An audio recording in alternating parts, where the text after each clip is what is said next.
Good morning from the Cincinnati Airport. Today, I'm taking a flight on a CRJ 900 to LaGuardia. Come along with me.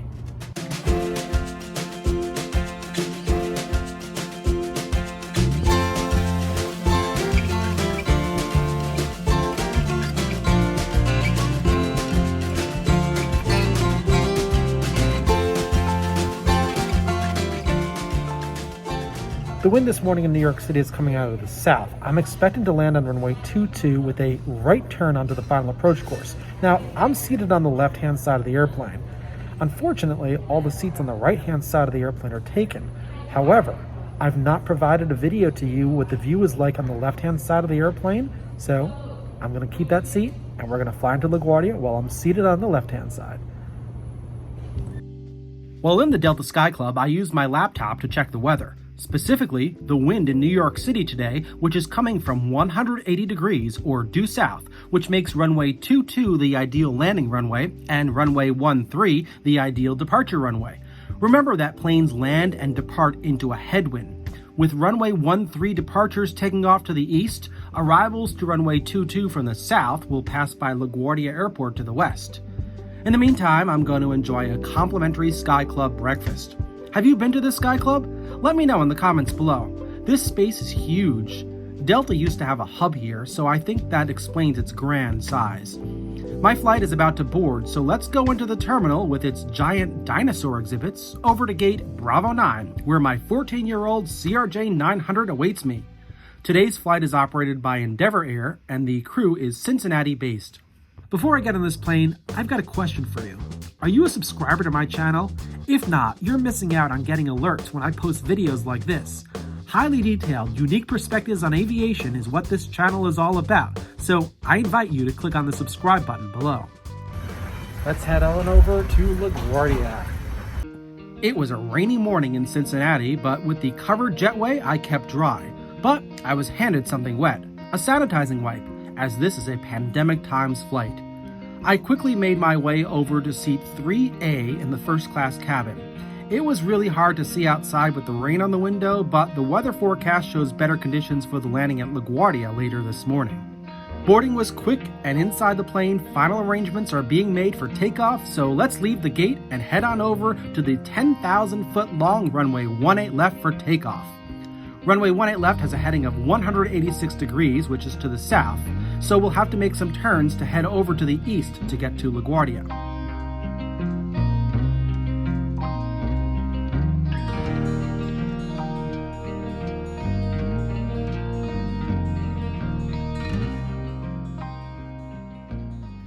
Now, if you draw a straight line between the Cincinnati Airport and LaGuardia, you would fly south of Columbus and Pittsburgh. However, our destination is in one of the busiest airspaces in the world, so we just can't go in a straight line. We need to follow a published arrival procedure to LaGuardia called the Milton 4 arrival. This actually takes us just south of Cleveland, so we're able to fit into the stream of arrivals from the west, which are bound to LaGuardia, and therefore will be sequenced properly, one aircraft behind the other. The arrival procedure actually begins over Keating, Pennsylvania, which is in central to North Pennsylvania in Clinton County.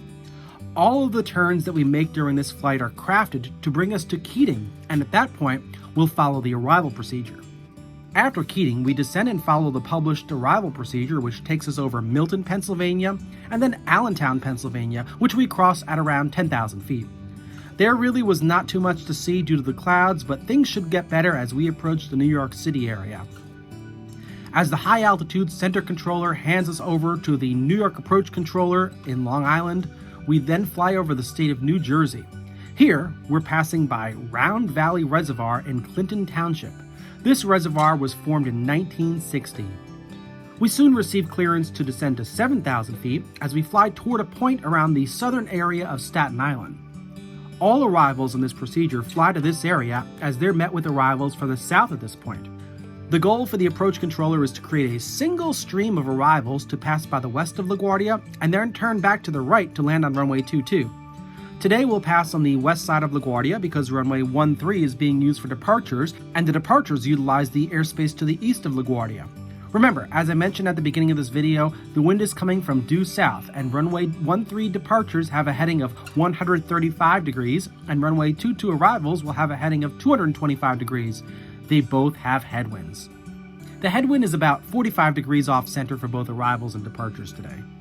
Now, if you watched my previous videos of arriving flights to LaGuardia that passed west of the airport, each flight flew visually following the Hudson River, affording a great view on the right side of the plane, which is why I always recommend sitting on the right side of the plane when LaGuardia is in this configuration. However, there are exceptions to this rule, and today is one of them. As we're cleared down to 4,000 feet, we're in the clouds, and it's just not possible to look out the window and follow the Hudson River visually. So the approach controller has assigned us a heading to fly instead. Today's heading has us flying directly over Manhattan, so there are actually views of the city on both the right and left side of the plane. The controller saw that there was really no need to have us fly west of Manhattan over the Hudson River, so he provided us with a heading that goes over Manhattan because it positions us in the appropriate place behind aircraft ahead of us so that we can turn right to join that traffic once we get to the Westchester County border. We don't break out of the clouds until we approach the southern tip of Manhattan, and it's from here on the left side of the airplane that we get a great view of the Statue of Liberty on Liberty Island and Ellis Island. Just behind these islands is New Jersey, and the body of water is where the Hudson River begins, or ends depending on which way you look at it. We see a cluster of buildings by the river in New Jersey. This is in Jersey City, the second most populous city in New Jersey after Newark. We're viewing Jersey City from directly over downtown Manhattan. Manhattan is just starting to become visible with its piers that jut out into the Hudson River. Our heading today has us flying up Madison Avenue, so passengers on the right side can see some of Manhattan by looking down, but the left side actually affords the broader views of Manhattan today. We can see the West Midtown cluster of skyscrapers from 4,000 feet. There are some really tall buildings here directly below us. We're passing over Manhattan very quickly, and in just a few seconds, we're going to be almost directly over the Empire State Building. The top of the Empire State Building is 2,546 feet below us, but there are many new buildings that are taller and closer to the bottom of this airplane. There is a lot down there. As we continue up Madison Avenue, we see Manhattan's Upper West Side, and at the bottom of the screen is Central Park. Madison Avenue is just 1 block away from the park's eastern border, so we can't see that side of the park, but we can see all of the west side of the 2.5-mile-long park. Central Park is an urban oasis and is the 5th largest park in New York City. We'll pass over the largest park in New York City later on before we land. We are already at the end of Central Park, and we can see a smaller park just to the northwest of Central Park. This is Morningside Park, and on the other side of it is Columbia University. The area of Manhattan jutting into the Hudson River is Riverbank State Park, and the park closer to us is St. Nicholas Park. We are directly over the Harlem section of Manhattan, and if we were to turn 90 degrees to the right, we'd be at LaGuardia Airport in around 2 minutes, but we need to continue onward in this direction. We're now over the Bronx around Yankee Stadium, and we can see the George Washington Bridge over the Hudson River. The highway before the bridge in Manhattan is called the Trans-Manhattan Expressway, and that leads to the Harlem River on the side closer to us. In the Bronx, the road is called the Cross Bronx Expressway. While over the Bronx, we see the northern reaches of Manhattan in its entirety. Here we see the Fort George and Inwood sections of Manhattan. The Harlem River curves to the left at Manhattan's northest tip, joining the Hudson River at Spuyten Duyvil, a small neighborhood in the Bronx. Right next to Spuyten Duyvil is Marble Hill. Even though Marble Hill is physically in the Bronx, it's actually part of Manhattan. Just past Marble Hill are the Fieldston and Riverdale neighborhoods of the Bronx. We're now being asked by the approach controller to descend to 3,000 feet as we approach Van Cortlandt Park. Van Cortlandt Park is the 3rd largest park in New York City and is named after the Van Cortlandt family, a Dutch political family from the 17th century. The controller is monitoring traffic ahead of us and recognizes that soon it'll be time to have us turn to the right because the traffic in front of us has already made this turn and is approaching the Long Island Sound. We'll need to turn to the right to an eastern heading to follow this aircraft. This is called the right base leg and will put us into a position to line up with the runway after a few miles on this heading. We're going to start that right turn now. This right turn, at the command of ATC, is being done over lower Westchester County, and we can see very far up the Hudson River now. We're told to reduce our speed to 180 knots. We're flying from Yonkers to Mount Vernon and are approaching the village of Pelham. We're crossing lower Westchester very quickly and are awaiting the final right-hand turn before we line up with the runway. The big road below is the Cross County Parkway. Westchester County is a highly residential area just north of the Bronx, and you can see the many homes below. You can see more of Mount Vernon, which covers territory on both sides of the parkway. The Cross County Parkway, despite its name, doesn't cross all of Westchester County, and it ends where it meets the Hudson River Parkway. The Hudson River Parkway is named for the Hudson River, which is actually a stream in Westchester County and barely visible from up here. It empties into Eastchester Bay. As instructed by the approach controller, we are making the right turn to join the final approach course now so that we can proceed straight into runway 22 on a heading of 225 degrees. New Rochelle is on the shore of the Long Island Sound, and we can see the many inlets and marinas here. We briefly pass over Pelham Manor, then enter the Bronx again as we are asked to contact the control tower at LaGuardia Airport for clearance to land. We're now flying over Pelham Bay Park, the largest park in New York City. The part of Pelham Bay Park that we're looking at now is Hunter Island, although it's not an island.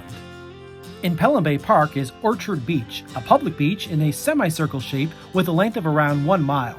This is the Riviera of the Bronx and gives bathers an opportunity to swim in the Long Island Sound. The beach is staffed with lifeguards in the summer.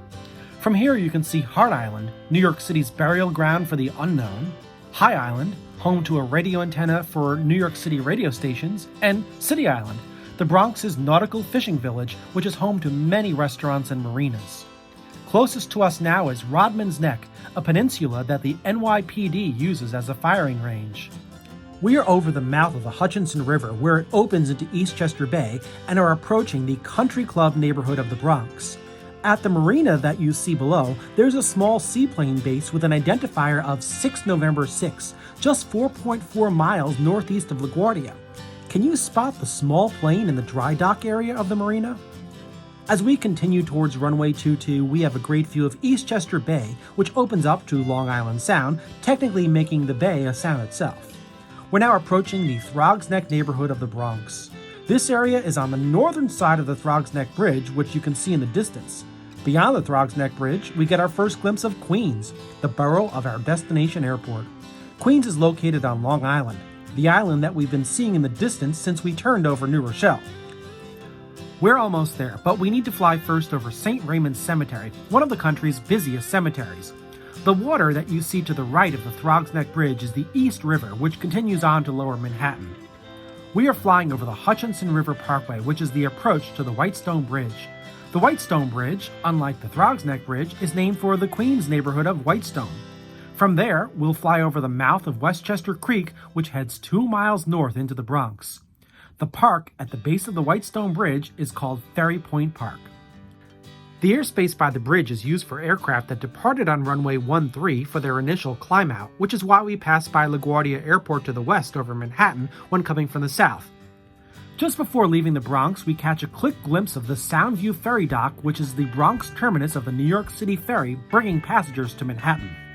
We're all set to land on runway 22 as we make our final approach over the East River.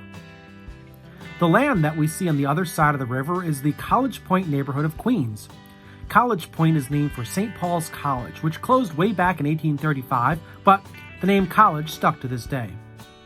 Our flaps are set and the gear is down, and we're ready to stop on the 7,001-foot-long runway 22. Directly below us are the approach lights to runway 22.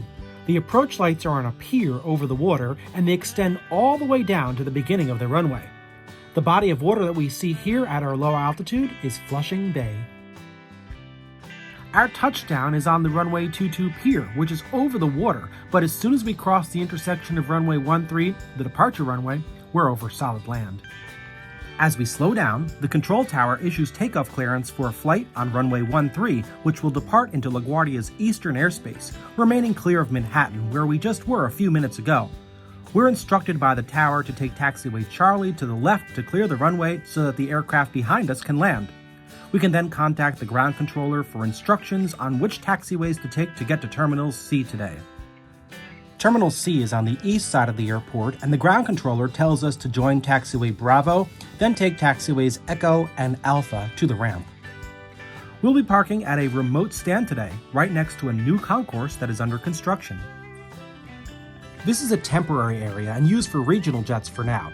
Eventually, this particular area will have boarding bridges, but it's not quite ready yet, as the building is still under development. The C terminal is undergoing a complete overhaul, turning it, along with all of the other terminals here at LaGuardia, into a world-class airport. As we pulled into the parking space, I took a last look at my seat and window before deplaning. Now, this is how you leave an airplane. This is really cool. Now, at LaGuardia Airport, there's a lot of construction that's going on right now, so this is only temporary.